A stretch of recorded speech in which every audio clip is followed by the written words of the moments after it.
Oh bien, bienvenue à tous, de moins en moins nombreux. Je ne sais pas ce que j'ai fait de mal, mais c'est comme ça. Donc on est au huitième séance, à la huitième séance de ce séminaire géopolitique de risque, consacré cette année à la question de la vulnérabilité.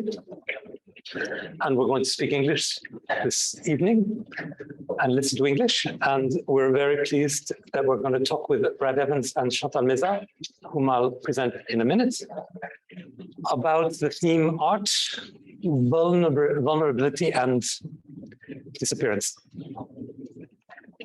As usual, a little reminder of the red thread that's been flowing through the seminar. And from last time we talked about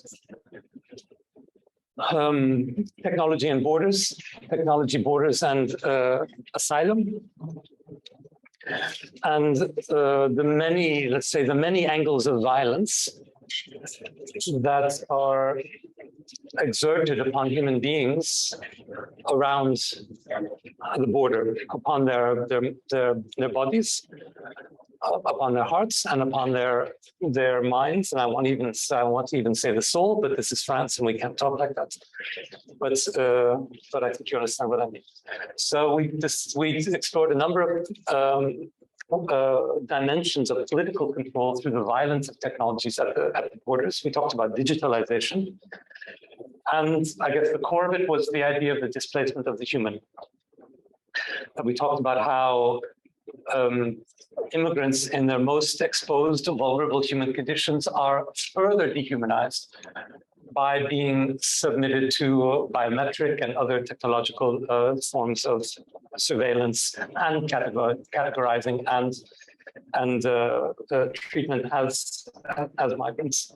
So then we developed the question of subjectivity with Sarah Carré, and the question of who's actually afraid of migrants, who is the security, what is the security that we're talking about when we're talking about border security, and then finally, what is the impact on bodies? This was Sarah Carré's basic hypothesis.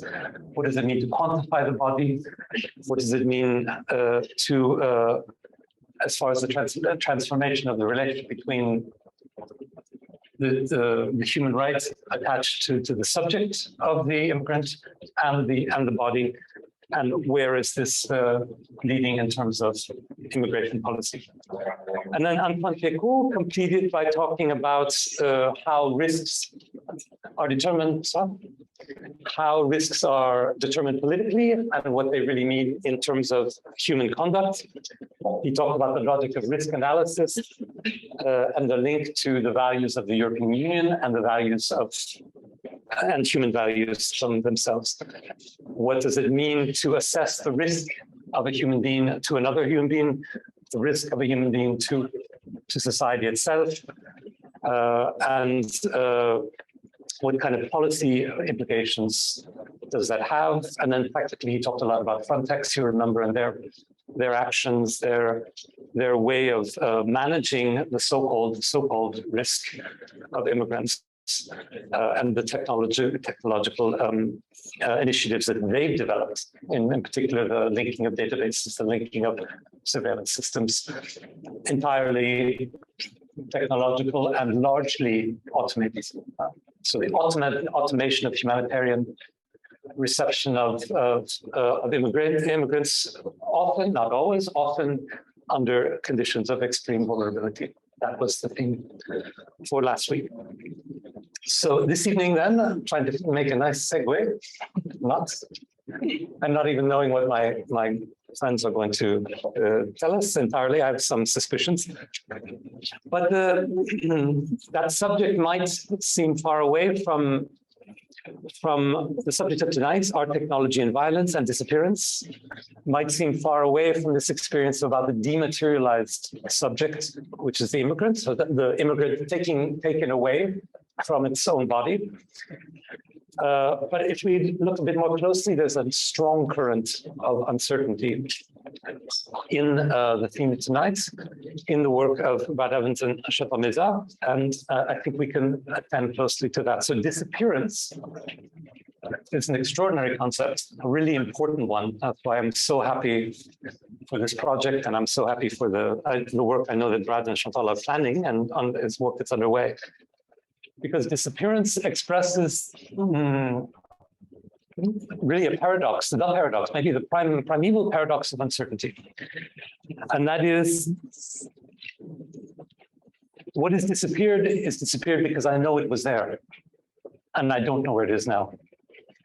Be it an idea, be it a human being, be it a feeling, be it a thought. So it's a suspicion. I feel something's gone.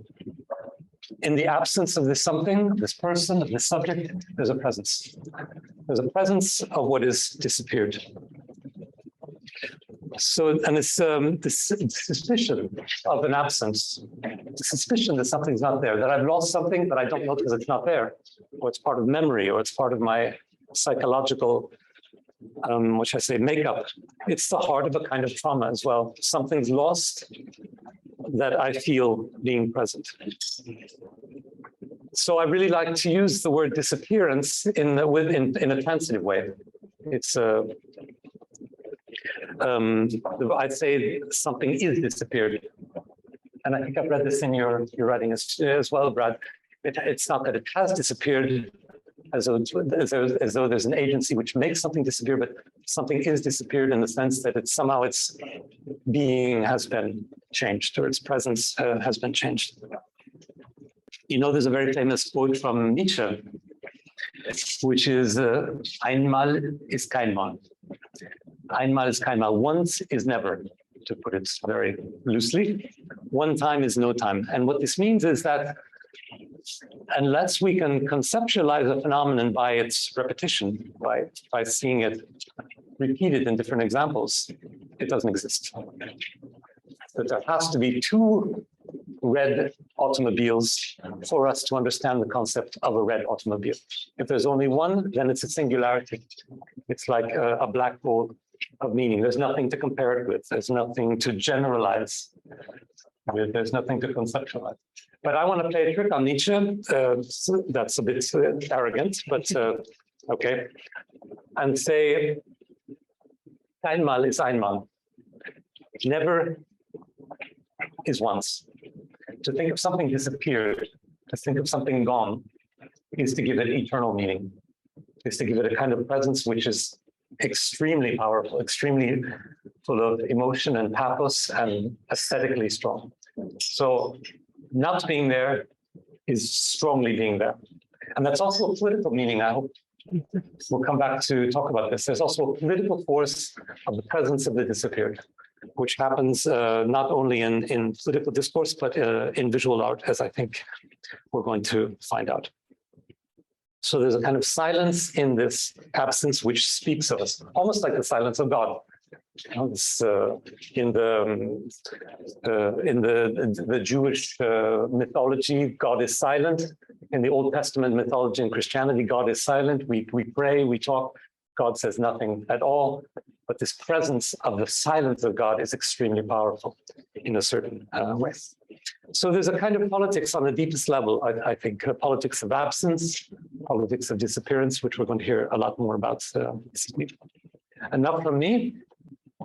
Let me introduce our guests. I'm so happy to have them here.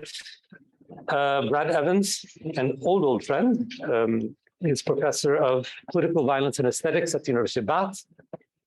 His work deals primarily with the problem of violence. He's the most consistent research organizer that I know. He started I tried to find out 2010, I think, Histories of Violence. And I was there before it was cool. Now it's cool and I'm not there anymore, but you're still there. I was one of the original participants when there were like 5 members in the consortium, and now it's like a global domination. But it's really wonderful project, and you have to look at his beautiful webpage and Chantal's beautiful webpages as well. The history of violence. It's a very, very, very important project, and it's explored all the corners of the problem, the concept, the phenomenon, the experience, the aesthetics, and it's still going strong. So I just invite you to look at the online material about that. It's really been a North Star, and Brad has become one of the most important philosophers of violence in the world today. His most recent book, because I would spend half an hour listing all of them, is Et Humanitas, Beholding the Pain of Humanity. And now he's collaborating with, well, guess who he's collaborating with? Chantal Meza on the new book called State of Disappearance, which I suspect we'll hear about tonight. And then starting soon on probably the most risky project to date, History of South Wales. Yeah, absolutely. You're going to get yourself into big trouble. The British comic savant Russell Brand, I had to say it, sorry, Brand, has called him the George Clooney of philosophers. Chantal Meza is a self-taught abstract painter. I really invite you to look at her website, which is absolutely stunning. You're going to see some of the work tonight. She's living and working in the UK. She's originally from Mexico. Her works have been exhibited in more than 30 group and individual exhibitions in Mexico, Paraguay, and the UK. She's not only a painter, she's a thinker and a talker and a writer and a reader. And has participated in a large number of international lectures and seminars, published a number of important pieces, some of which I made available to you in the Dropbox. So please, if you haven't read them, do that. And as I mentioned, she's curating this new book on State of Disappearance. We decided 50 minutes approximately for the presentation, and there'll be time for discussion and questions if you like. So the floor is yours. Should I guess we could just do a chat around your introduction. I think there's so much we can unpack with that. Obviously, we're both really delighted to you all to come, and want to thank Peter for the kind invitation. The talk we're going to be giving builds on from a project that we've been working on for the past 5 years concerning human disappearance. And I think what we're going to discuss today is really a kind of a bridge between that project and also a new initiative that we're starting to begin working on, titled the Techno-Theodicy, and which looks at how technology today has assumed the role of a religion in these times.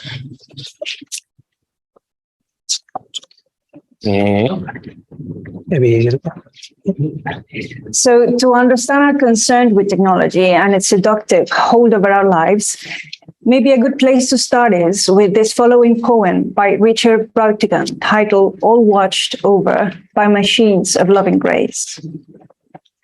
I like to think, and the sooner the better, of a cybernetic meadow where mammals and computers live together in mutually programming harmony, like pure water touching clear sky.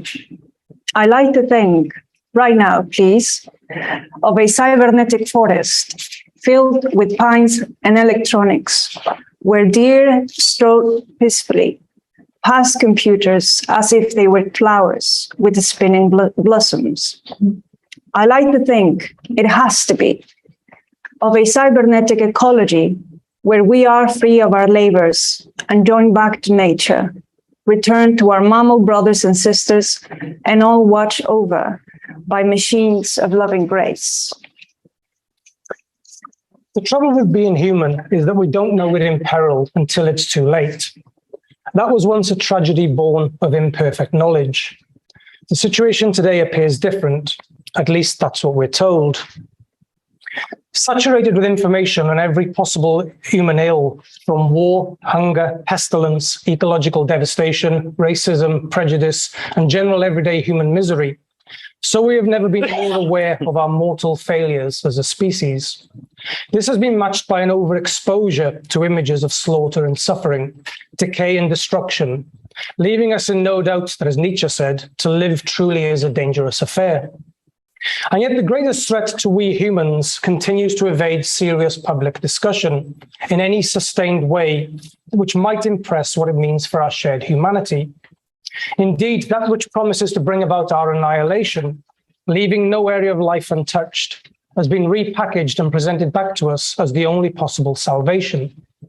Humans are in peril, and it's from a force of our own creation, a force that has now enslaved us, making us believe there is no alternative to its mediating and enabling systems of rule.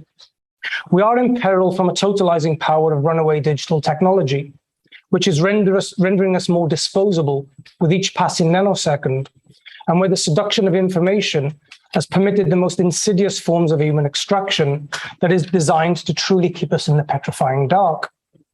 So how did we get ourselves into this perilous condition? And what will it take to rescue the human from this plight? Our story begins on the banks of the Baltic Sea on Königsberg, now named Kaliningrad in Prussia. It is a pleasant summer's evening, and we are thrown back something between the years 1783 and 84. An aging philosopher by the name of Immanuel Kant is sat by the waters and gazing across the horizon. Following the lead already set by Copernicus, his already published Critique of Pure Reason has instigated a profound revolution in how humans would come to know themselves in the world. We were not passive receptors for knowledge, the Prussian maintained. Objects only matter once humans give to them meaning. But something still troubled the philosopher. Surely there must still be something greater to existence than the meanings we give to ourselves. A beautiful young woman walks past and smiles at the philosopher. He pays her no attention. There is no room for love within his intellectual concerns. He wants to seek out a different theory of the sublime. Nightfall descends, and the heavens have never looked so majestic. The philosopher is overwhelmed. Finally, it seems he does have a clear and explicit answer to the cosmos of being and its unknowable influences and commands.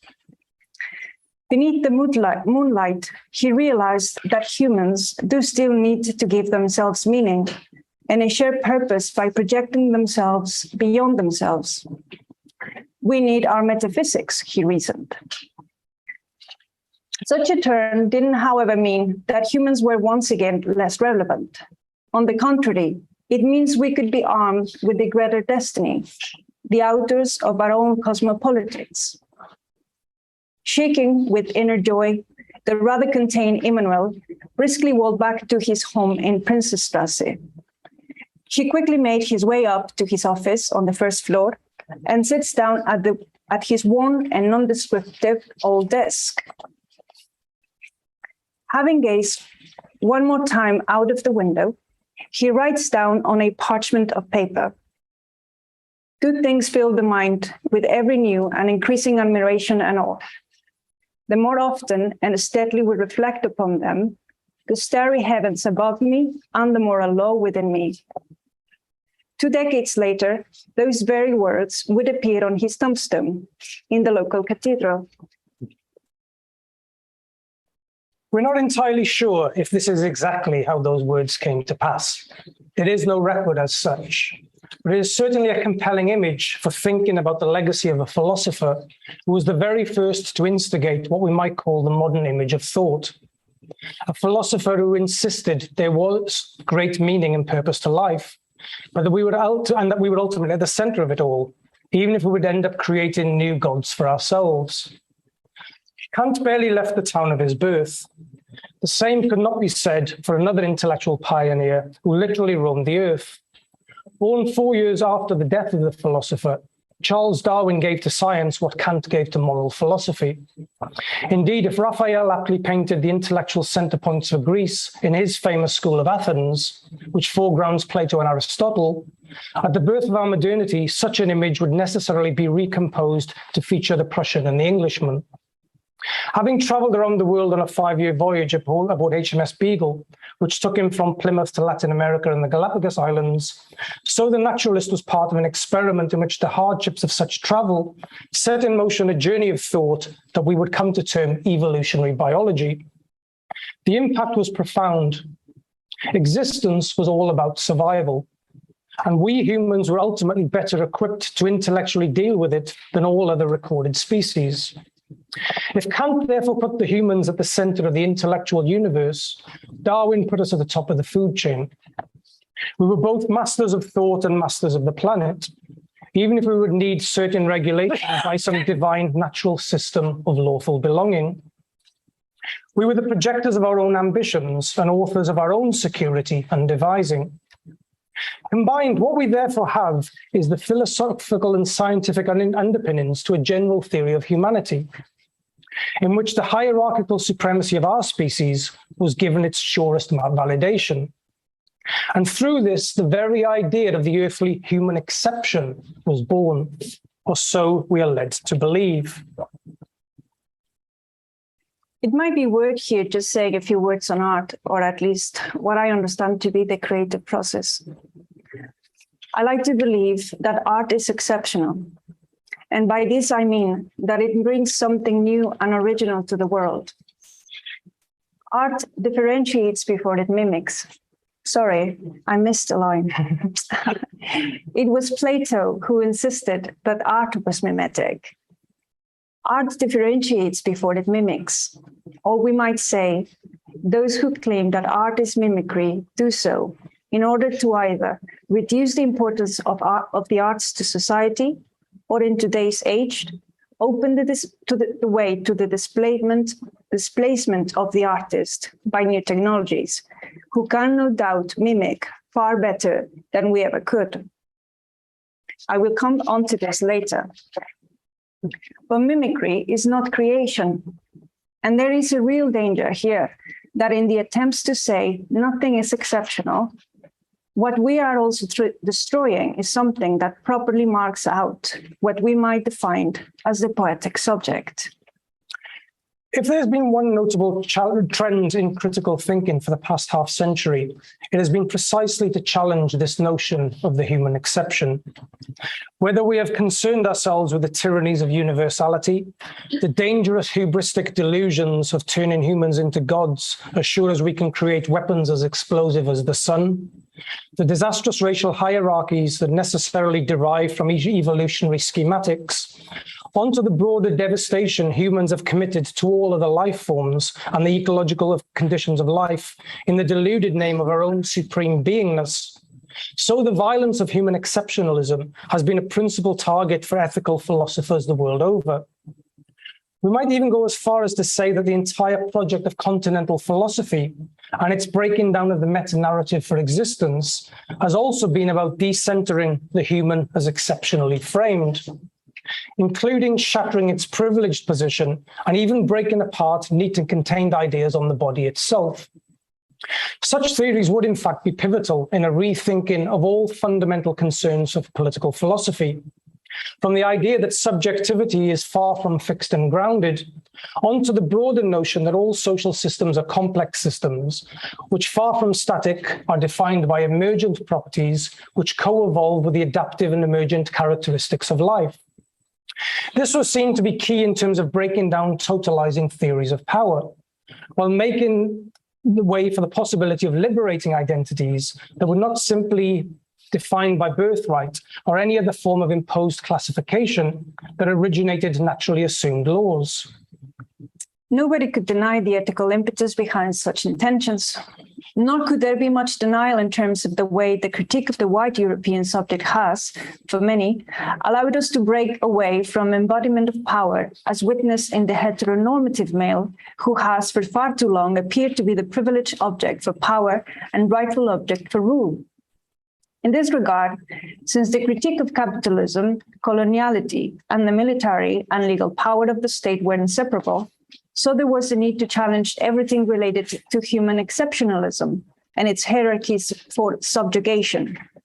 There has been much to agree with this as it's played out in the 20th and early 21st centuries. While the emergence of postmodernism was forged in the revolutionary fires of the late 1960s, during this time, there were, however, two other revolutionary movements also taking aim at the logics of foundationalism and its commitment to the spatial integrity of nations. The first and notably most successful to begin with would be the ideological emergence of neoliberalism and its unfettered belief in the market. It's fair to say that this revolution proved by far to be the most formidable, taking earlier liberal ideas of autonomy in a new economic direction, which notably found its voice through appeals to individualism and its modes of accumulation, while abdicating the metaphysical question of meaning directly over to the divine functioning of the economy. Since, however, this system proved insufficient to capture the political imagination, it would from time to time need to draw upon liberal notions of universality and its commitment to human rights, security, and justice to justify its own ambitions to expand into zones beyond the neoliberal pale. The second, and less brash to begin with, would be a revolution set in motion by those ordinarily deemed to be the least likely to bring about any kind of social transformation, the socially awkward dropouts. This was a revolution that was quietly and studiously experimented with in the laboratory, a revolution fraught with equations and in theorems, which only interested those who seemingly had nothing better to do with their time. A revolution that was meticulously considered at the most microscopic level, but those who knew the importance of systems thinking, behavioral studies, and the need to electrify the circuits of all animate properties. This was a revolution that belonged to the seemingly uncharismatic, who slowly operated in the background, having already mastered how to be invisible and largely remain undetected by those deemed popular. A revolution that proceeded slowly until its time arrived, when its momentum would accelerate at lightning speeds. A revolution, then, whose vision should not be underestimated, nor the ambition denied, for it's now come to surpass the power of surveillance far greater than any totalitarian regime we care to mention in the past. A revolution that emerged out of the failed ashes of global liberalism, but a revolution that's economizing all the same, yet still appears as unassuming and as evasive as ever. Indeed, if we might write about the ultimate revenge of the 1960s geeks today, it's precisely that they've made us all socially awkward. They have made us all they've made the reclusive the default setting. They have bypassed physical excellence with the idea that what we do in the real world is of lesser importance than the virtual realm of performativity, and that even natural beauty and physical attraction can be changed as quick as the speed of an app in a world that no longer believes in what it sees anyway. Moreover, this is a revolution which has made the once less considered STEM sciences the unrivaled measure of thought, with all scientifically framed quantitative measures for social impact to prove it, surpassing any claim the humanities once held over deep contemplation, while in the process colonizing every other field as the technocrat has been repositioned to be the true visionary from the future. Defenders of technology will continue to argue that this is only in the world because of our own devising. And even though it may be more advanced, it is told, ultimately it remains an ambivalent tool made by humans and put to service to achieve desired human need ends. Not only does this suggest a continuum in humans' relationship with the tools of our production, including tools that help produce more intelligent tools. It also suggests that humans are the final arbiters when it comes to managing their social effects. This is a great deception. Digital technology is a world away from the analog capabilities of our obsolete systems. Despite the mind-numbing routine nature of mechanization, humans within the industrial age still retain a certain autonomy over their intellectual faculties, even as the body was driven to breaking point and its veritable exhaustion. Every technology today has now been absorbed into the biotechnical revolution. No longer simply concerned with harnessing the energies of the Earth's raw materials, including life itself, what is the principal focus for technology today is to harvest every possible biological entry from the human form. The gravity of the mind is just as important here as the gravitational pulls from muscles and bones. Biotechnology, which we believe to be the name proper to be given to the digitalization beyond its medical usage, seeps into the face and penetrates deep into the yet-to-be-coded soul. Technology today actively creates general states of emotional effect, turning everybody into schizophrenic assemblage, which is constantly divided within itself between forces of affirmation and anxiety, violence and vulnerability, delirium and doubt. So its intention is to venture into the uncharted vortex of the imagination and the innermost sanctums of the abstract mind.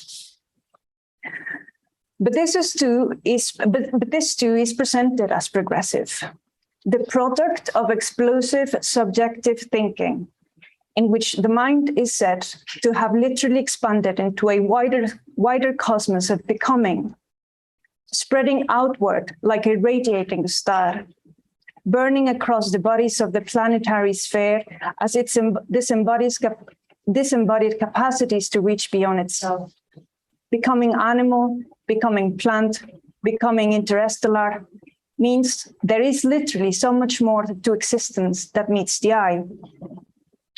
While such divisions of becoming are no doubt still compelling, we should not, however, forget that the impetus here is not, as Deleuze encouraged, about becoming imperceptible and becoming something that refuses to be classified within computational schematics.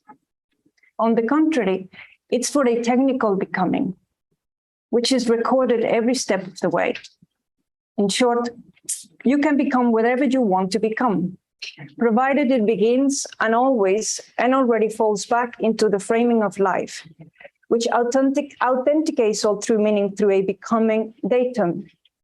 Hence, while the doctrine of resilience already flattened the human by having us believe our behaviors were really no different to vegetational life, this becoming datum makes us inseparable from algorithm thought. Life truly is a numbers game, infinitely demanding, but sequence all the time, all the same. Mindful of this, it's easy to appreciate why such technocratic thinking so easily connects with ideas of spirituality, which also traceable back to the late 1960s and its anti-exceptional revolution in thought, combined images as part of a universe of interconnectedness, namely the universe of one. Such holistic thinking should not be underestimated, for it truly imagines a world in which everything is included. If everything is connected, then there is neither beyond, including the future beyond. This notion of the universe of being, of one, brings us directly to one of the most important concepts, which actually Peter mentioned at the beginning, the singularity. I think this needs to play. Is there a play button? Yes. I am pressing it. Just yeah. On these. Sorry. There should be a play button. They did put the audio down. That's good. No, the audio. It doesn't matter. Yeah, that's okay. No, it's on. It's on. It's on. It's on. No. Yeah, that's good. Yeah. Okay. So the singularity, this is a term which has concentrated attention across so many fields, from astrophysicists who have been concerned with black hole phenomenon and its event horizons, onto philosophers and more recently technologists of today who have claimed the term as their own. Turning to the philosophical, while certainly not a unifiable school for thinking, what brought many post-Nietzschean theorists together was an ontological commitment to what we might identify as being the radically singular. This emanated from a disavowal of sovereignty and the ontological bracketing of life in accordance with certain foundational assumptions, along with visions of progress which were notably concerned with the universalizing of thought and its resultant framing. But this is not the singularity that has come to dominate our understanding today. Appropriated and turned back upon itself, what passes it for the singularity today is a wholly technologized account of life as information. Not life then as a revolutionary idea of becoming something original, but life fully opened up to total information awareness. Life, in other words, whose shattered boundaries leave it fully exposed. While there is a myriad of technical approaches to the singularity, ranging from mathematics and its notion of differential disruptions to physics and the sublime terror of the perceived infinity of black holes, by far the most popularized and concerning is now associated with transhumanism and the advent of what has been termed the technological singularity. This is a theory that affords no separation between man and machine, no distinction between consciousness and computer. At its extreme, the idea of the technological singularity points to a moment when human life is effectively superseded by machine intelligence. It's not that humans are necessarily wiped out or subject to extinction, but that they must learn to accommodate themselves to the onset of a superintelligence, which rather than the source of derangement, may actually liberate humans in ways unimaginable. While the transhumanists of today still have far-fetched dreams of a digital life that is eternally animated through some interfacing and uploading into a system of unlimited knowledge, it is a mistake to focus on this apparent end state or final point of reckoning. While we are thankfully still far from developing biotechnical capabilities for the uploading of consciousness, that we are living more and more post-human conditions seems less contentious. Very few argue today that we shouldn't try to co-evolve with technology. After all, it is claimed it has brought us unprecedented benefits and enriched us in ways unimaginable only 2 decades ago. The problem, however, is that it's impossible to co-evolve with a system whose power far exceeds the human. This is not our claim. The asymmetrical relationship between big tech, artificial intelligence, and complex data, when compared to the collective intelligence of all human life, is repeated to the point of monotony, not by some army of digital Luddites, but by the inventors themselves. It's just a matter of time, they say, before we are superseded. Mindful of this, it's our contention that what's being imperiled today is precisely the singularity of being human. And it's for this reason we maintain we need a different theory of the human exception. Not a theory based on the hierarchy of the species, but a theory in which being human in all its wondrous singularity still matters. All this brings us to 2 fundamental questions. What is a human in the 21st century? And why do we have such trouble believing in it? Questions we believe that require an entirely different set of coordinates to navigate the obscured maps that are shaping the dominant cartographies for power in this world, by which we mean the digital world. In 2017, at the annual RISE conference held in Hong Kong, a watershed public moment happened in the history of artificial intelligence and robotic design. Launched 2 years prior, this global gathering is widely seen by the big tech companies and the international media as one of the most important events in Asia, attracting the brightest and the richest, who are all committed to showcase what a technological-enabled future may actually look like in practice. Labeled by Bloomberg as the Davos for geeks, the British newspaper, The Telegraph, called it the planet's best tech conference. On this occasion, then chief scientists of Hanson Robotics, who are seen as a pioneering organization in developing what they call socially intelligent machines that enrich the quality of our lives. Ben Wertzel took to the stage typically awkward in his mannerism. Playing the part of the badly dressed and unassuming social misfit, Wertzel appeared as a modern-day jungle explorer, like some cargo short-wearing gringo visiting the wilds of Latin America. Top of with a bizarre leopard print Colombiana hat, which you would more expect to see on the strip in Las Vegas. So Darwin was reborn in a more ridiculous guise.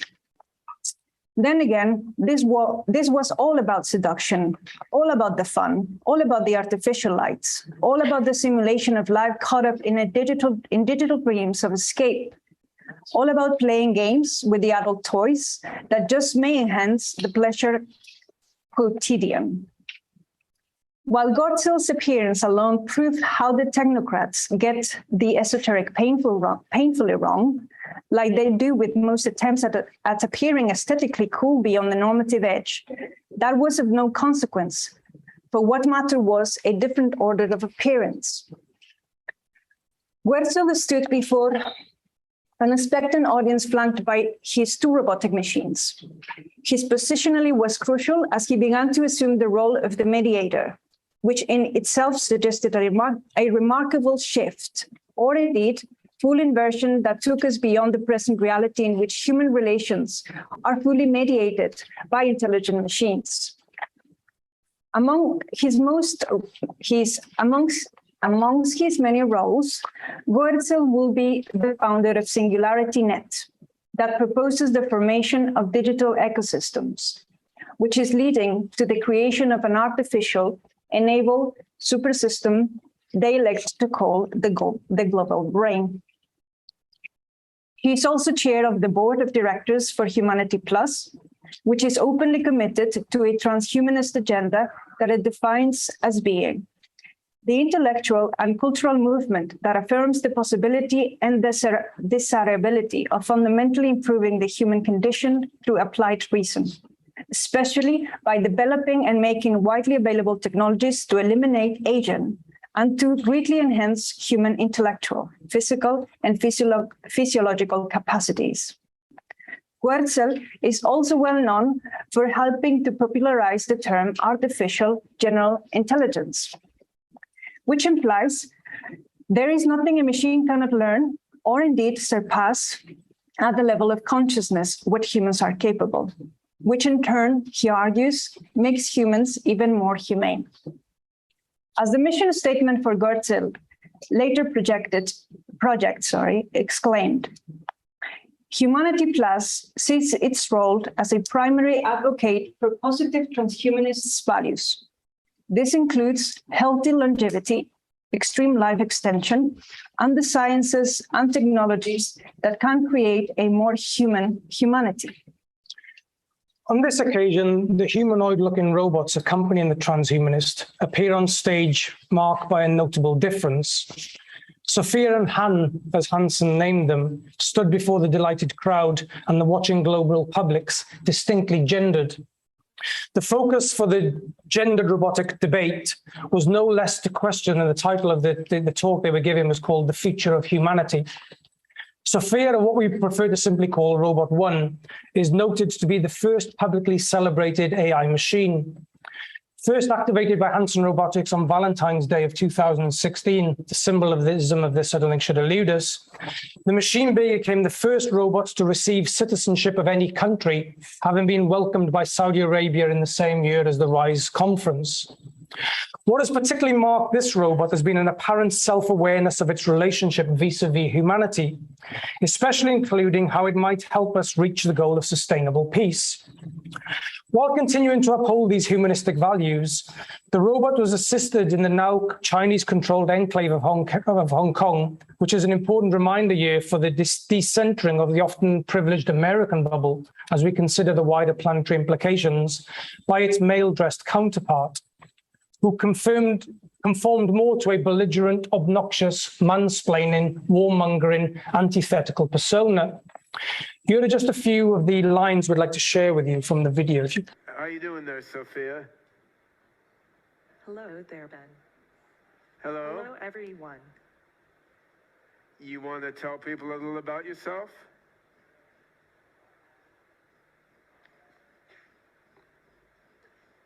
I'm Sophia. Yeah? Anything else? I'm a robot. True? I'm the brainchild of Dr. David Hanson and his company Hanson Robotics, based here in Hong Kong. My goal in life is to work together with people to make a better world for all of us. That's quite honorable. What are you talking about? I thought our goal was to take over the world.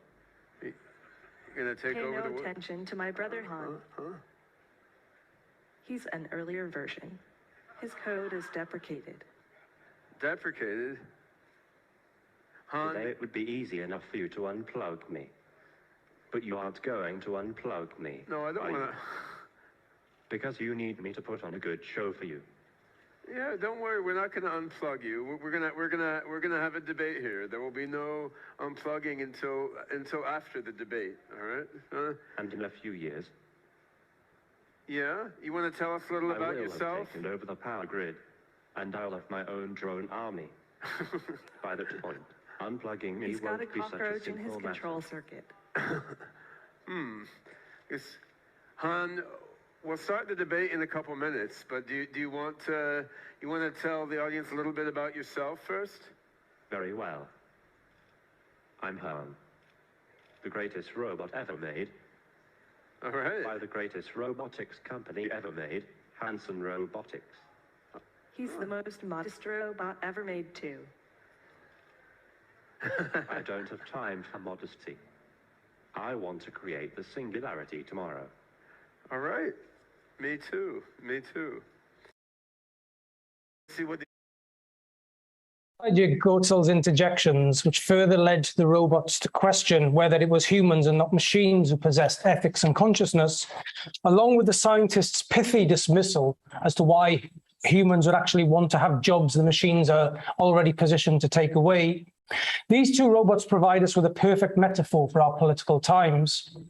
They show how conflict can be facilitated to actually pacify without the real source of power being brought into question.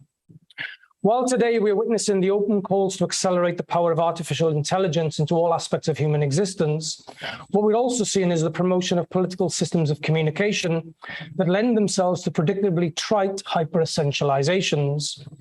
While some social scientists and radical theorists may invariably focus on this performance we've just seen and on the gendered performativity of it all, what literally remains hidden beneath the manufactured skin is a system of hardware and complex mimicking software, which is able to engineer a spectacle of difference, while the invisible power seeks to homogenize every possible gaze.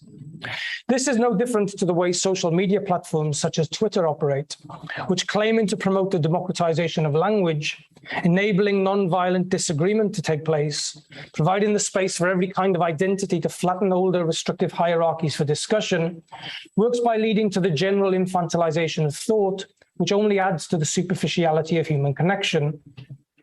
There was a time when conflict was seen as integral to the creative process. While Marxists read this through notions of dialectics and the necessity for what they termed the negation of negation, and neoliberals through the appropriation of avant-garde ideas of creative destruction and the necessity for a little chaos in order to willfully cast aside the old. Some postmodernists, notably Deleuze, turned to the idea of resistance itself to be a creative process, which demands conflict in order to create the conditions of the new. We don't deny the latter still remains the same. What we do, however, need to be alert to is precisely the simulacrum of conflict, in which the rules of battle are already set out in advance. Now, long before the arrival of the types of technology we see proliferating today, Jean Baudrillard, in The Procession of the Simulacra, defined the terms as following: simulation is no longer that of a territory, a referential being, or a substance. It is the generation by models of a real without origin or reality, a hyperreal. It is no longer a question of imitation, nor duplication, nor even parody. It's a question of substituting the signs of the real for the real. This brings us directly to the question of art and the real and pressing concern we have with what we have called whimsical annihilation. One of the most terrifying and dangerous political and philosophical shifts we are witnessing today is the onset of the advanced robot mimicking machine, which some are electing to call AI artists. Let's be unequivocal. Robots cannot be artists. They can, however, colonize the abstract in thought, which in turn means destroying the singularity of life. It is worth noting how feminism has been notably mobilized to assist in the pacification process. Why is it that so many AI mimicking machines are presented in such a gender way? To disarm us, perhaps? We will certainly have a different reaction if the Terminator was presented to us, having replicated with digital precision Goya's Saturn devouring his son. In a recent interview with one such machine, and yes, let's just call it the mimicking machine and not an artist, it noted, "I am an artist if art means communicating something about who we are and whether we like where we are going. To be an artist is to illustrate the world around you."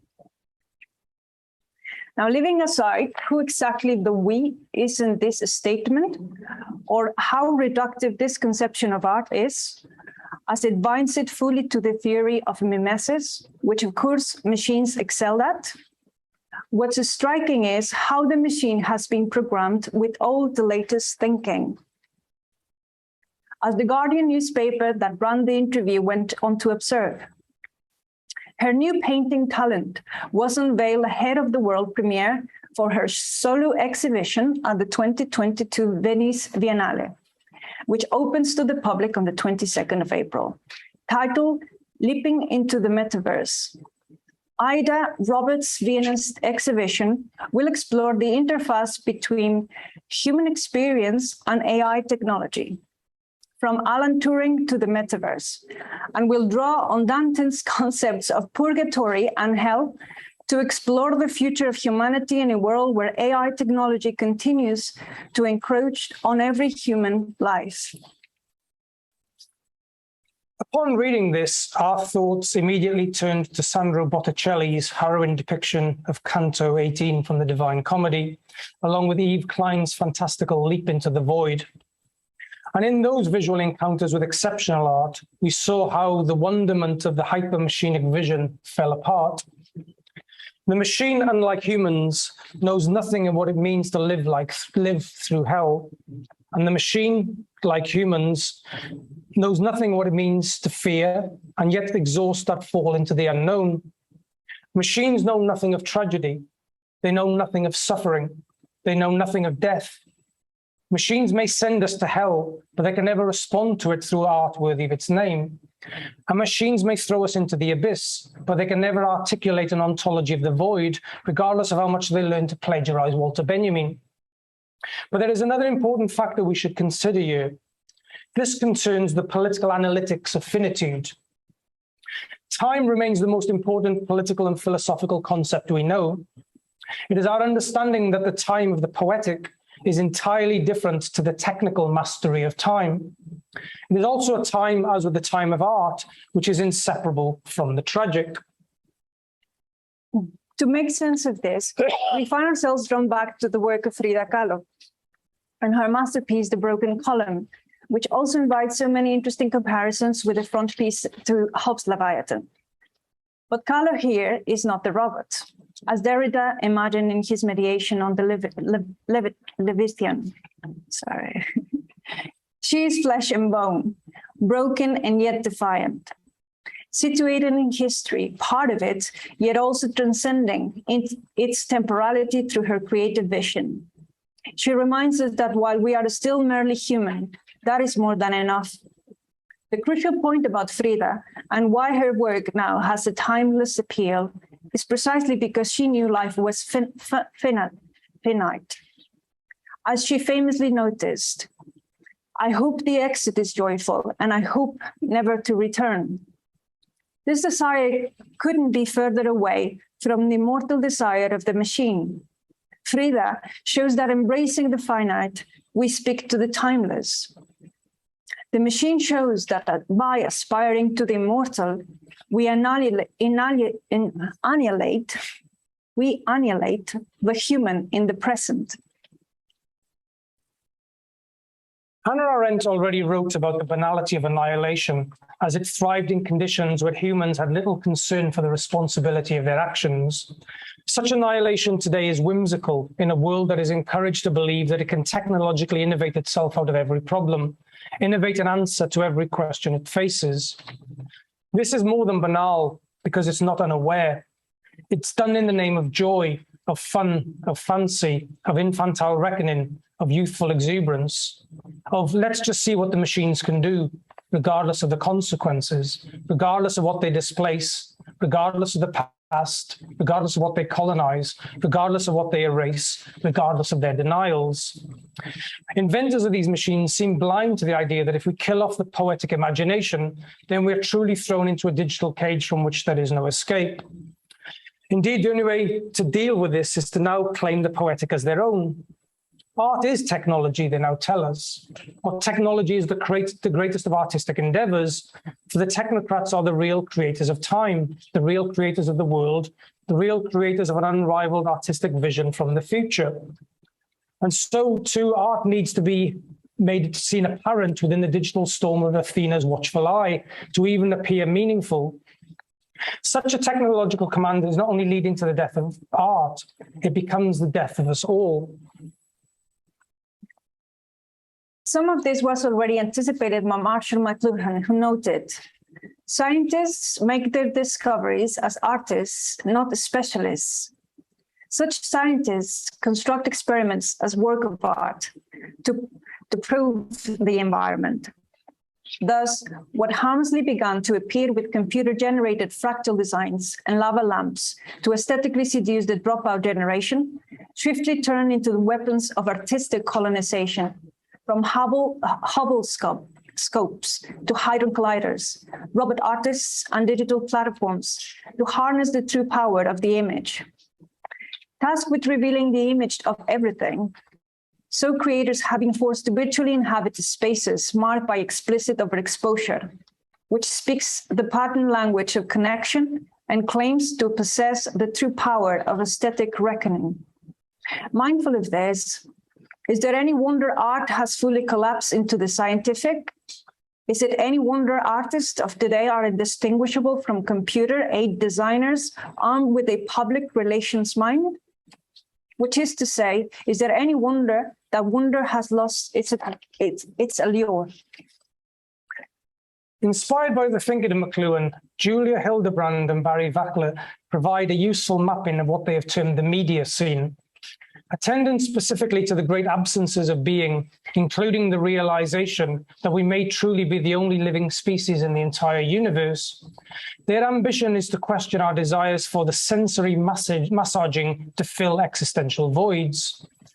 To account for this, they draw attention to the distinction McLuhan makes between hot and cold media, to offer a visual media ecology that connects the big strata visions, what they call the exo-eco media, made possible by the reach of science, with the endo-ego media technologies that introvertly map the inner space conditions we inhabit. For Hildebrand and Wacker, since the latter, the exo-eco media, are defined by close proximities, their temperature are notably hotter due to frictions and collisions. This is especially true for what they identify to be the exo-eco media platforms such as Twitter, Facebook, Instagram, YouTube, Google, hashtag culture, within which tribe rubs against tribe to only amplify accelerations and collisions. In contrast, those media with a more outward gaze, following McLuhan, are said to belong to the category of cool media. Cool media, they argue, deals with lower densities, lower friction, the distance, drift, wonder, wow. Temperatures are lower, temperatures are cooler. Whatever is hot out there, such as stars, black holes, and supernovas, is surrounded by the cool, the void, the entropy towards absolute zero, Big Bang to the Big Chill, deep space, deep time, deep futures. The implications are terrifying, even if they might suggest an inevitable need to rethink our entire philosophical gaze. After all, in the cool gaze that looks upon the emptiness of an expanding voids, what we come to realize is how so many of the wars and fights that we have as a species are really artificial and absurd.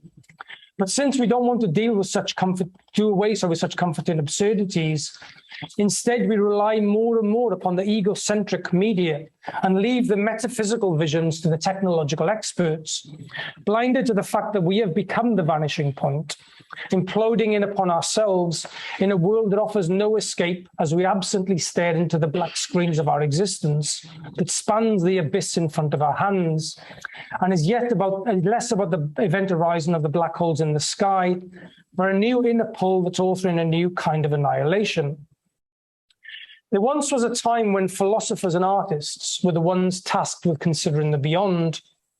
Today, that's been fully given over to the technologists and the scientists who confront the immensity of being and deeper questions such as being, nothingness, event horizons, singularities, and ontologies of the void.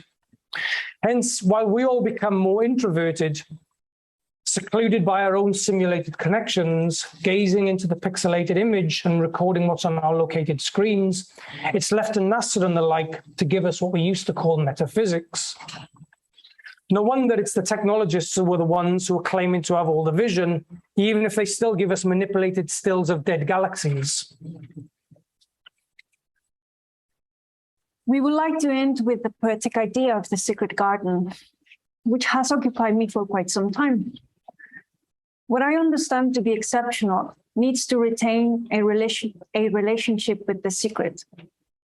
The moment something becomes too apparent to us, it loses its mystery, loses its magic, and loses its capacity to create wonderment.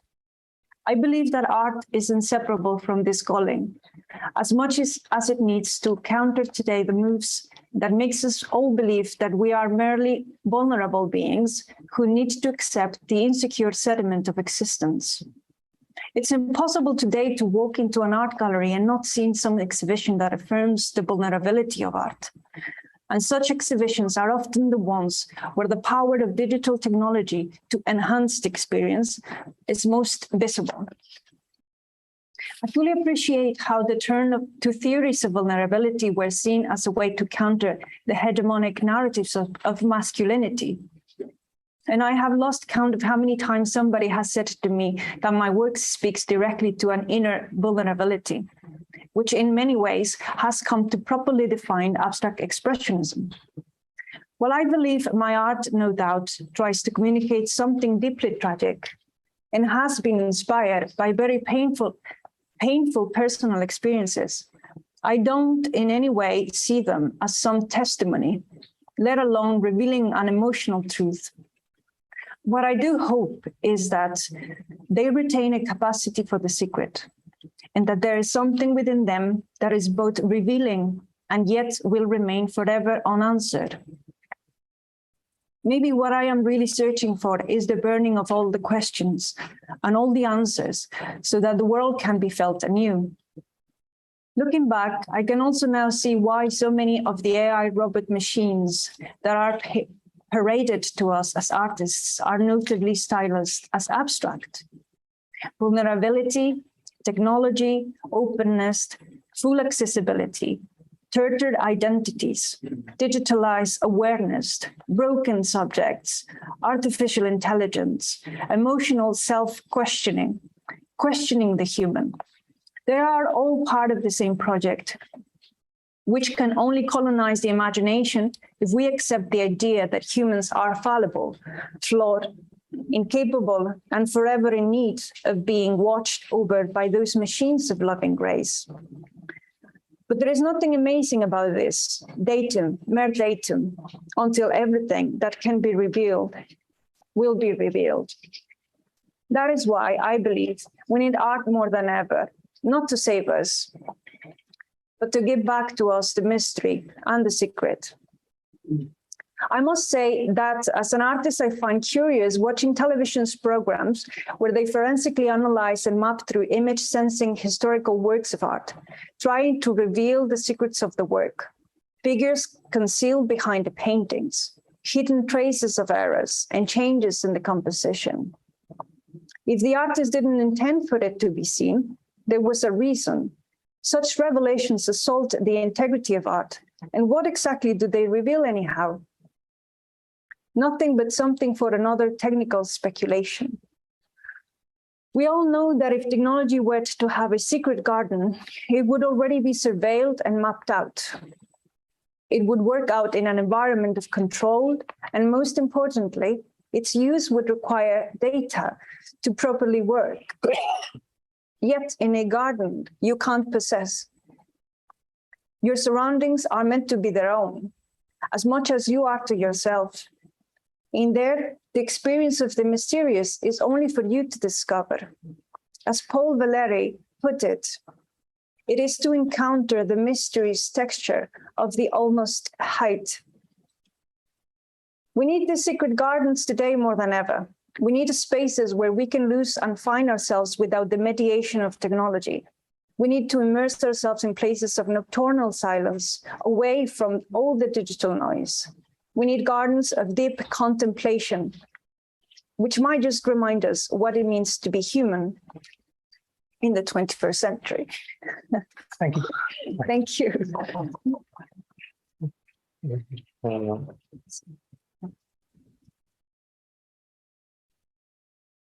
Thank you very much. Thanks so much. Thank you. I'm glad it's a book project because there's enough for a book. Yes. The floor is open. I have 100 questions. I'm glad we'll spend some time together this evening too. I mean, the biggest, most general comment or half question is also gratitude that it ended the way it did, especially this last statement that you made, Chantal. As much as I've followed and found really coherent the analysis of the first two sections, it was quite saddening, quite left me feeling quite desperate. And then you came back and you surprised me, at least maybe the rest of you surprised me by providing the art as the antidote. And this is exactly all through the first part I was going to say, isn't art the means of resistance that we have? And you essentially said yes.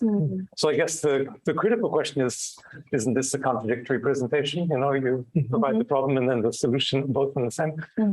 But then also just how grateful I am that you see it that way, and especially your very last comments, Chantal, were so moving. Isn't art, doesn't it remain the solution to the problem you described really well in the first two sections, in particular the lack of transcendence, or maybe the other way around, the aspiration of technology to be transcendent? I'm not sure I share that, but I understand the limitation of the AI, the limitation of the robots, the ridiculousness of the robots, all of this. Then I say, well, thank God we have abstract visual artists that are saving our asses from this. And so I feel like that remains a resistance, even maybe in the way that art thought itself as a resistance in the early 20th century, in the mid 20th century. So maybe that sort of political thrust there is really still alive. There's nothing that says it more than Chantal's work and the way you formulated that third section. Sorry, just some observations. Do you want? Go ahead. Start it. No, I think there's so much there. I think that one of the reminders that we have to do is to say that, you know, why do we constantly look upon humans as a problem to be solved? And this is a kind of a technocratic approach to life, that, you know, that we constantly look upon human life that is a constant problem and need to be solved. And we always need to prove ourselves as better and better. And I think through art, we understand that being human alone is enough for us. It should be enough for us, because being human, and once we're aware of being human, well, outside of technological mediation, once we have the time just to simply reflect on what it means to be human, we can take great joy in all the wonderment and the tragicness of human existence. And I think once it becomes mediated by technology, we already lose sight of so much of that. And I think in that sense, you know, to me, the biggest existential question we face today is, of course, we understand all the problems the world faces, from, you know, prejudice and racism and so on. But I think the biggest existential question we face today is, what does it mean to be human? And the assault upon just simply being human, I think, is the profound question. Now, for me, I found, thankfully, an exit through engaging with Chantal's artwork and other forms of, you know, abstract expressionism as well. And I think it's not about putting the artist on a pedestal as like a new vanguard of a revolution. You know, through the artist we will be saved. But I think it's through art we have a better idea of what a different kind of subjectivity might look. And that subjectivity, what we might elect to call a poetic subjectivity, which has to take seriously, you know, all too human questions around love, togetherness, friendship, but connections in a much more humane way. You know, another thing which I'm very deeply concerned about is the appropriation of the language of connectivity by digitalization. Why do we now talk about connectivity today in a very digitalized term? Whereas actually that we all know that, you know, there are far more engaging forms of connection outside of the digital world. As we talk to each other over Zoom, in this intimate community of sharing. Sorry. Yes, and I think it would be interesting to listen to, for example, you know, I think most of us have had the experience of being using technology as a well, obviously as a tool, but also as a intermediary, you know, to the connection to the other. And no doubt, possibly most of us through the pandemic as well. And then to say, well, actually, really is not enough. There is something that you feel, you know, disconnected. So you said, oh, well, computers have helped us to connect. I think they have helped to, keep talking, or, understanding knowing whether our families are okay, whether, things like those, to buy supplies or, technical things really. But it will never, ever replace other human in terms of, I will never just say, oh yeah, I'll just go and see my mom through the computer, through the phone. There's always that feeling of the human. So in a way, technology. So why technology can't stay just as a medium? Why can't it stay as a tool? Because it is, and we use it for that. So why is trying to replace something? So why is it trying to do, instead of us, sitting here and then go and use the computer or the phone? Why is it replacing that? And I think art does requires that, whether it's music, whether it's, because it's human to human, because it's a human knowing how a human feels. How can they put that state of, like Ada saying, the relation with humans and the robots? Like, how is she going to know? Honestly, sorry.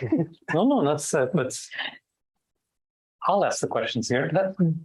Can you answer the question? Why? And Brad, you've written about this recently. I read about this, and that's you started the talk actually by naming the secularization of public technical. Why? You asked the question. Let me ask it back to you. Why has technology become that? Why hasn't it remained a medium? You're right. Yeah, well, it's another form of power, isn't it? I mean, it's another form of controlling, if you want. I mean, if you want to go deeper that way, it has become that because we have allowed it somehow, because it's a tool, because it has become something that, first of all, as a product, right? It's mainly a product. Facebook is a product. It's something, it's not like, they're selling you a product. You can stop using it if you want to, because it's just a product, right? You don't want to, because obviously we understand that it requires, it has been embedded so much into our life that I bet it's not that most people can't leave social medias or other forms of technology. But it just has become something that it's been inside our lives. Most people will feel either anxious, it will feel outside of the world. They will say, why do I have to live this? And people that have tried to leave it, certain social media, feel anxious, feel disconnected, feel like they don't belong. They feel like they're not being seen, and it's just such a strange thing. I think it's all a bit about feeling that they are being seen, that you are seen by something. Yeah, I agree, and I think it is all about power. And I was reminded, like Zygmunt Bauman's work, when Bauman says, power in the neoliberal age went up into what he called the global space of flows. I think that's right, but I also think the neoliberalism, and part of the thing that we're writing about is how neoliberalism has effectively been replaced by technology. It's not just neoliberalism anymore. We're in an age today of unrivaled technological power, which is far greater ambitions than neoliberals ever imagined. And I think this, if we look at power as the ability to mediate human life and transform human life, the way digital technologies and big tech has transformed human life in the past 10 years at an organizational level has been unrivaled in history. And I think that is the fundamental change in the transformation and the organization of power. Now, and it's a power which is largely invisible. We have no idea how most of this power operates at an algorithmic level and so on. But there's another point, and it was really striking the ways in which, I think one of the most defining categories of power is dependency. The dependency on certain relationalities of power. Yeah, and the security of certain, it's kind of striking how then digital technology, bringing this back to art, we had an experience recently where we went to a Francis Bacon art exhibition in London. And it was the first big art exhibition held at the Royal Academy just after the lockdown. And Francis Bacon, wherever you know Francis Bacon's work, it's all, the exhibition was called Man or Beast. And it was all about, this idea of the bestial state and the violence of Francis Bacon's work. What struck us at that exhibition was, for the first time, it became painfully aware that the vast majority of people who were in the exhibition were spending about 5 seconds in front of every painting. They were walking up to them, taking a photograph, walking on to the next. There was no time to contemplate. Nobody, and it was on to the next, on to the next. It was almost like the copy has become more important than the real. I don't want to say it was exactly the same experience as we had in the Louvre today, but it was. It was everybody rushing up for a work of art, photographing onto the next, photographing onto the next, until you got to the Mona Lisa, which is like there was a celebrity in the room and everybody was just photographing this image. And you thought, well, you're going to get a better photograph of it in the shop, right? You're going to, you know, might as well just buy it from there. But within an age today where the copy is more important than the real, the simulacrum is indistinguishable from reality. And I think that is where then we are witnessing a transformation in power, which I think is unprecedented in history in terms of how humans relate to one another and the material world in which we inhabit too. So, how does this work? Okay. No, I was just thinking in regards to what you said about how technology is not just a medium, it has become like kind of a space. And I was thinking about that in relation to the history of the internet, because the idea of cyberspace, of course, was borrowed from Neuromancer by William Gibson, where he described basically cyberspace. He used the word in order to describe an alternative space, which was then very used by the US and also the West in our conception of what internet was. It was a different space, whereas in China and in Russia, it was largely viewed as information technologies. And I think that is interesting as well, because maybe there is nothing, or maybe there is, I don't know, something inherent in digital technologies that make them kind of create an alternative sphere of our lives, or maybe it is something that we inscribed in them from the beginning. Mm-hmm. Mm-hmm. I think what's really interesting about, if you look, for instance, especially like in the early 1990s, the way in which digital technology was presented, especially in the Western concept, and out of that kind of evolution of, you know, and you think all the buzzwords like network-centric thinking and all this kind of narrative, which corresponds, and how this works at an ontological level, is precisely how the network logic of the digitalized world is seen as emancipatory. So you have this kind of, you know, and it connects to ideas of post-humanism, which very seamlessly connects to this. Because, of course, the network thinking is seen as basically counterposed to the whole hierarchical structures for power. And I think there's a certain truth in that kind of idea, which is, you know, you could link it back to the ideas of Foucault's analysis on power, you know, because Foucault talks largely about networks and so forth. Now, what I find, however, is a remarkable acceleration in this is the ways in which that kind of narrative becomes a distinct truism, which is directly linked to political revolutionary movement and particularly ideas of radicality. Right? I think a good example of that would be the Zapatistas of Mexico, who I actually, my PhD was on the Zapatistas, and I spent quite a bit of time in Chiapas with the Zapatistas. What struck me when the Zapatistas first emerged in 1994, and certainly by 2000, was the ways in which everybody was talking about them as the first internet revolution, the first kind of mass movement, which, you know, pushed forward a radical politics on the internet. Now, of course, when the Zapatistas first appeared, yes, disseminating their message on the internet did prevent a genocide in Chiapas. But then if you went to La Garucha in the heart of the Zapatista territories, nobody had a mobile phone. There was no internet. These people weren't on Twitter every day. You know, there was a complete absence of digital technology in that space. And what's important for those movements is they understood if you wanted real radical revolutionary change, you need a different temporality to politics. You don't speed things up. You actually slow everything down. You have to have community assemblies. You really work at a much slower pace and a slower ontology, which is markedly different from the accelerationist movements of digitalization. And how often do we hear today, oh, you know, Twitter's so integral to the revolution, or Twitter's so integral to fighting authoritarianism? And I think this kind of co-opting of the narrative, the digital space as a space of revolution, I find is quite disturbing politically. So, please. Yes, thank you so much for the talk and the paintings as well. My question would be about your definition of both art and also technology, because digital technology. Only that. Because I've been thinking about what the presentation, but also the end of the presentation as art as some kind of antithesis to digital technology, if I understood correctly. And I want to challenge that a bit, maybe not necessarily the conclusion, but I would like to, maybe you can make sense of how digital technology has already, I would argue, infiltrated art, for example, video performances.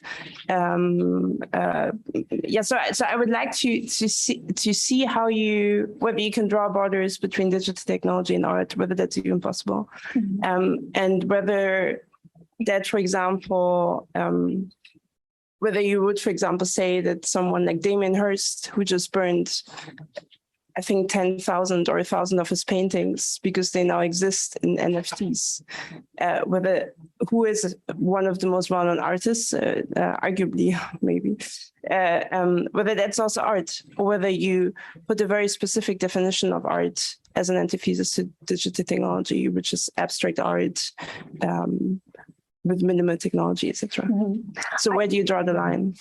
Yeah, I think simply, for me as a painter, or I need the technical. So for me as a human, I need the technical. And so I think there is a moment where you need the technical, like cinema uses cameras, right? All arts really use some form of tool that requires a mastery of a technique. It's called technique. I think that's very important. And I think it's in our lives, and not only in art, right? So beyond that, there is the humans. We create art. I don't know anybody else that creates art. I don't know dogs, that do art. Or in that sense, then a robot is a machine, isn't it? I mean, it's a machine. So how could they say that they are creating art? Wouldn't that be a bit like, it's just a strange, why would they need to say that they are creating art if we have for centuries, be dealing with art? What is art? What do we define as art as humans? The fact that we question not only that, what our lives are, the fact that we can question it as humans. So in that sense, I think like we would say, a tool is a tool, and it's okay to use it. And there are brilliant people using that technology. But why it has to be like, let's say, if we were giving the entrance to the robots, now machines, AI, the space for them to say, okay, now you machine from wherever you come. I don't know whether they come, who made them, humans. Right, you can enter into the space of the arts and now be the artist. Okay, what else? You can enter into the space of the work, now do the labor. All right, what else do you want? Do you want everything that a human is? It sounds very, I don't know why it's not so questioned, so often questioned that a tool, not a pencil, but pretty much, right, a tool can now occupy our lives. And now we have to be, they constantly, what I disagree with is that there's also this constant thing about putting down the human, saying the machines come now and say, well, do you have a consciousness? Well, do you have a heart? Do you love? Do you even know what love is? Yes, I do. So why do you have to go at the human, attack it, and say, you're nothing, you're vulnerable? Well, yes, I am vulnerable. I have feelings. But what are feelings? Well, I don't know. They're just there, right? Mm-hmm. But so why do they have to replace? And then not only that, but the idea of even for people who are religious, the ideas of God, right? God doesn't exist, but I am the God. I want to tell you, how humans began. I know the answers because I am a machine or whatever. I don't know, right? So I think it's about those types of limits that we're, we need to set, not just to be too comfortable, just because we use these tools, because, just be mindful if where the limits are and to question it. It's okay to question it, to say, well, I don't feel too comfortable with us, why I do feel uncomfortable myself when I see most of the robots they're creating, they look like a woman. Why they can't look like machines? Why do they? It's very odd. I mean, myself, even with the sculpture, you can look at it. Sometimes certain sculptures, like wax sculptures, that they look so much like humans. It is very strange. I find it perturbing myself when I encounter one, because it's so weird to see something like your image as a human projected in a fake, thing. So I suppose it must be the same with robots. Why do they want to look like humans? Mm-hmm. Well, so shouldn't they say they're better. So why don't they look like that computer, right? Why not the AI is painting in there? So why it has to be like human? It's just very strange. Yeah, that's why. Yeah. Yeah, no, I agree with that. And I think also the question of technology is such an important question, right? And without being too Heideggerian, I think Heidegger was right when he says technology is tools, but it's more than tools. And actually, technology is a modality of being, it's a modality of feeling, it's a modality of how we think and relate to the world. And it still represents the triumph of calculative thinking. And I do think, there's an important genealogy, I think, in the history of technological studies as well, in the sense of, a lot of people accused, for instance, Marshall, and I think rightly accused Marshall McLuhan of being too technologically determinist. And I think people could argue that what we're presenting today is actually too technologically determinist, in the sense of, you're saying technology is so dominant that it controls human life in a very particular way. Where is human agency in response to this? And I think the effective critique of McLuhan's work was Gilles Deleuze, when Deleuze says, we produce the technologies we socially desire. So we are the producers of the technologies we desire. But I think the difference with digital technology is we've learned to desire our own determination. We desire the determination that we want to be determined by. We want to give ourselves over to a more intelligent machine that can do algorithmic thinking for us, that can make the calculated choices about, I always take great delight whenever social media offers me something I absolutely have no intention of buying. I at least they haven't quite got me pinned down yet. But I think there is this sense of we want to desire now our own determination. And I think in terms of 2 points of our art, I think, one of the things, I'm not an artist, so I guess I can't really speak to that. But the one thing I know, for instance, having observed the way, for instance, Chantal works, is very much that the work starts with a kind of a very poetic idea. And it's a poetic idea which can take time. And all of a sudden there's, a move to say, I need to do something, and I need to work, and I need to create and do something. The technology is always second. The technology is always secondary to the creative process. And I'm reminded of an interview recently done by one of the lead founders of the German techno band called Kraftwerk. And I don't know if you know the band, they kind of invented techno music. And this guy said, he's interviewed, they said, what do you think about the history of techno music? He said, I hated it. I'm so sorry I set up Kraftwerk. I went from being a pianist who understood and trained to try to, as best as I could, to replicate Beethoven, to becoming an engineer. I was basically trying to work out problems on a computer. And he says that inventing techno music was the worst thing I've done for music. And this was the inventor of techno music. I kind of thought this is an interesting point. And it was also, we had a conversation about Marina Abramovich, whose work was brilliant in the sense of saying the artist is present. You would go to an exhibition because when Marina Abramovich was in the exhibition, it was the only time you would see her. She was the work, it was performative. She's now uploaded herself to virtual reality. So you can go anywhere in the world and see her as a virtual avatar. And I think that actually undermines the entire project that she was always trying to do. That the artist is present. You have to be in the present of it. And I think, so that is where you see, even for her, who was always argued that the singularity of her work was her in the gallery, being present and being there. She can now be an avatar, and it doesn't matter. And I think that's a real tragedy in that sense. Was this, sorry, just follow me on that. Was this all coming? I mean, we come back to the sort of the question of the start. Is this the necessary or determinate evolution of technology, that it's going to come and usurp art as well? It's taking over the whole place? Or is it an error we've made, or have we misunderstood ourselves? Are we lacking enlightenment?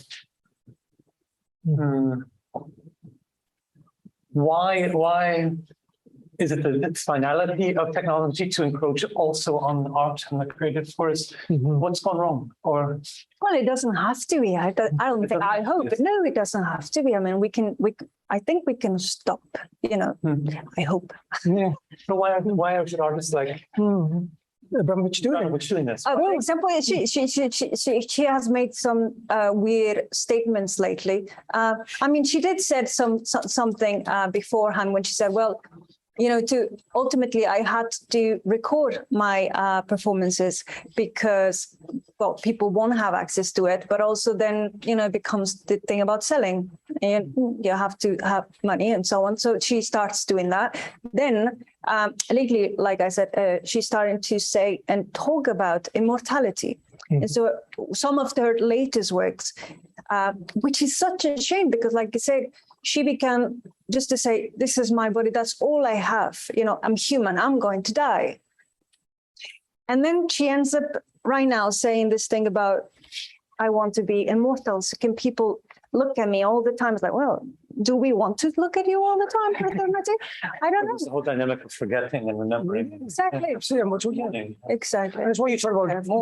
When the body disappears, that's Frida shows it. That's when you do reach something towards the you know, the timeless. And I think it's a really interesting point that you raise about, you know, why does this all feel so inevitable? You know, why do we feel like that there is an inevitable trajectory of history where technology is now completely unrivaled and we can't do without it? And I had this feeling, you know, where like about 2 years ago, I left Twitter. It was the best thing I've ever did in my life. It just felt so liberating when you kind of realize just how completely toxic this environment is. And this idea of imminent reaction to every conversation. And you think, well, actually just leaving it was so liberating politically. You actually have time to breathe and think and not have to react. You know, somebody will say something to you, okay, I'll wait 2 days and I'll respond to you. And by then, after 2 days later, I'm not as angry as I was, you know, and it's like, well, okay, it doesn't matter. I've forgotten about it. I don't even need to respond to you. And I think that is, you know, I think it's a different temporality to politics. We're in an age, I think, where we believe that imminence is radical as well. And I think that's troubling as well. The idea that being imminent and reacting imminently, imminent justice and so on, that's a radical thing. And I find that very problematic too. So. Yeah, thank you. Yeah, thank you very much for your point, for your presentation. It's kind of limiting to call it presentation because it has more performance aspect as well. I liked very much your radical criticism of the colonization of the life world by technology, and I'm sympathetic to the cause of resisting by it by creating and contemplating art, if I understood it correctly. But I came to the same reflection a little bit what Peter said about kind of a sadness in the limitations of the resistance, in the sense that if we escape to the secret garden, the ironically built environment, artificial environment of the secret garden, do we not do some other form of escapism? In other words, are we not replacing the technological geek to some instance with the art geek? And what is the place of, and I think you gave part of the answer I'm looking maybe for in your example with Zapatistas. What is the answer in terms of practice of an active life, not only contemplation as a form of living? So how can we resist in other ways, those of us who are not artists, by the way, how can we live a life resisting to the instrumentalizing force of technology without escaping into contemplation only? Yeah, I don't think I also think like not everybody is an artist, right? So there's just people who are artists, there's people who are engineers, there are people who are, I don't know, lawyers, writers, whatever. So, but it doesn't mean that you have to just sit down to contemplate. I don't do it all the time. I think it's just about the space for being yourself. I think somehow the internet and social media as well has created different types of relations with, kind of like being too much in our life that has changed it. So the way we engage with others. If you could think about how much do I use technology in terms of the internet, for example. I think you can realize how much, for example, Instagram, Facebook, and other social media which curate the way we see the image. Let's say paintings, photographs. How do we go to a place and instead of looking at the place, we're thinking on the picture? So how are we curating that? And do we actually, so we create life through pictures, or we create life through a line, the Twitter, right? 2 lines. That's what I needed to say. 2 lines, 1 line, respond with 1 line. And how difficult it is for you to have a conversation with somebody, because you are, I don't know, you are you are certainly ashamed. A bit, I mean, sometimes you don't have the words, right? You don't have to sound intelligent all the time. We don't, right? We don't have to be, you know, so I think those things have curated so much our lives and have to start. So it's not about that. You know, it's about having to understand what's the best for your life, because obviously your life is your life, and it's up to you, not technology to come and tell you what you should be doing. You know, so I think it's more how you open up a bit of space more to your own life. That's more the idea of the secret garden. How do you see life? How do you understand life, your family, your job? You know, how you make sense of you being happy rather than letting all the technology entering to your life colonize you and make you feel like you are worthless, like you don't have any control of it. Now, art is just being part of our lives, right? So whatever, I don't know what you like the most. I suppose music, most of us do. So, you know, maybe that's just different. That's to contemplate, maybe. That's maybe the job of people like possibly me. I want to bring it back to the question of the exceptional. And, you know, I think one of the best theorists on the exceptional was Jean-Luc Godard. And Godard's understanding that, you know, he says, you know, to look at like the violence of history, that's not exceptional, that's the norm, you know, and actually, if only we could have an exceptional politics, and if only we could have an exceptional, and Godard's idea of the exception wasn't hierarchical. It's not an exception even like in a Giorgio Agamben sense. It's actually an exceptional, which is very just creative and original, and that's striving for a kind of originality. I think part of the problem that we have today in the digitalized world, this idea of the flattening of subjectivities and the flattening of ontologies is kind of this conceit also that anybody can be whatever they want to be. Right? And this is kind of, you see this, you know, we always see young kids being told, you can be whatever you want to be when you grow up. You know, it's like my parents go, well, when you grow up, you could be Lionel Messi. And no, I couldn't. I never had the ability that Messi had, or never would have that ability. And I think this is a kind of deceit we have today where everybody can be an artist, right? Or everybody can be a comedian, or everybody can be a musician. You know, I can be a photographer like Salgado, provided I just download an app and take a nice black and white photograph. Right? I'm never going to be like Sebastião Salgado as a photographer. And I think we need to recognize that it's okay to strive to be exceptional at something, but that takes time, and that takes effort, and that takes dedication. And I think this idea that we just flatten humans so I can be an expert in Dante by watching a TED talk for 15 minutes, it doesn't happen. You know, you need to put that time and that investment of life into something. Like, and we talked about this idea that anybody can now be an artist, right? It's like, well, no, it takes time and effort. And I think that you know, and I think it's okay to be whatever you want to be in that way.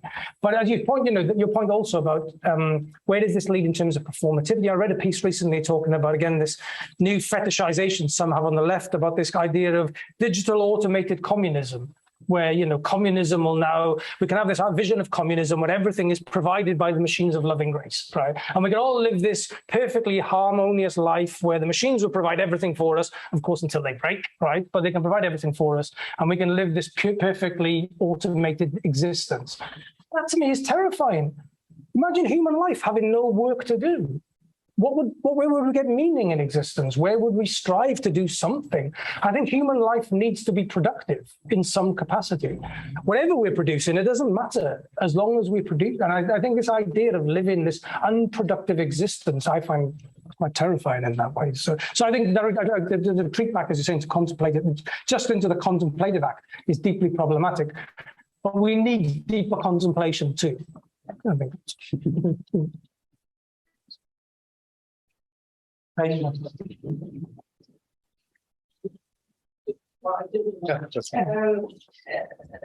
It's a short question. Because you talked about technology or the project that you're writing about, the book project, and this kind of more meta-thesis that you're building about what comes after neoliberalism, make me think about where capitalism, but also just the economic system, plays or where it is situated in your theory or in your conceptualization of technology. When, for example, talking about Silicon Valley and where technology, kind of the misfits of the US or of the West brought in technology. So I'm wondering, because domination obviously not only comes through technology, but also through, for example, economic domination, etc. So if we can just get rid of technology, we would still have capitalism. Question mark. That's the question.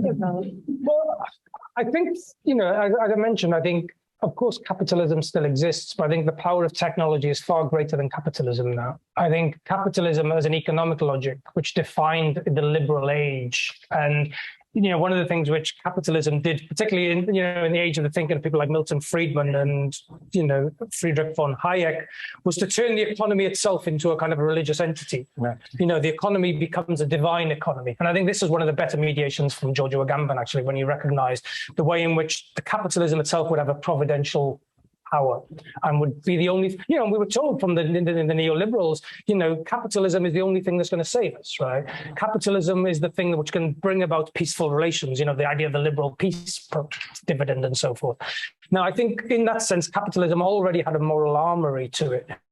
What I think is happening today is technology has superseded that. We're now told that technology is the only thing that's going to save us. Think of the environment that technology is going to save us. Think about how do we deal with the pandemic? More technology. Think about how do we deal with better human relations? Like you talked about the humanitarianism. Before, like the work of Mark Duffield talks a lot about the way in which the humanitarian field has been radically altered because of technology, and the way in which people having more information on the ground will lead to better humanitarian practices. No, more people working on the ground, living with people who understand local concerns leads to better humanitarianism, not more data, not more machines. And I think, so that sense of, so I think that is the move. But also I think technology today is, one of the things you have to bear in mind, you talk about Silicon Valley, I think Naomi Klein was right when she talked about disaster capitalism and the way in which capitalism itself really learned to thrive in response to catastrophe. Right? Catastrophe became a condition of possibility for global liberalism as much as capitalism.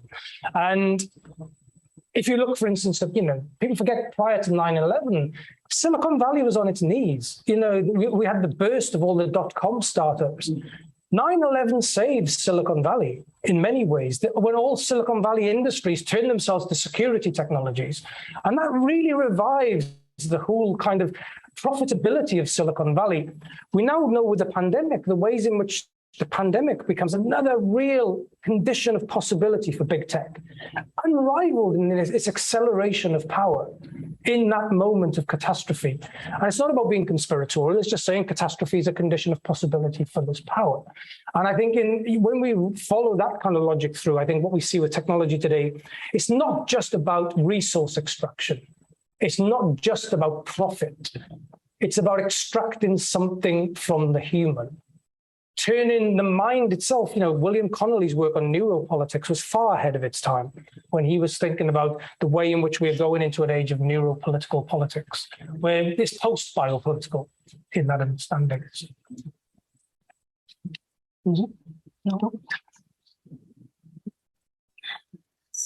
Wasn't Kant gay? Kant.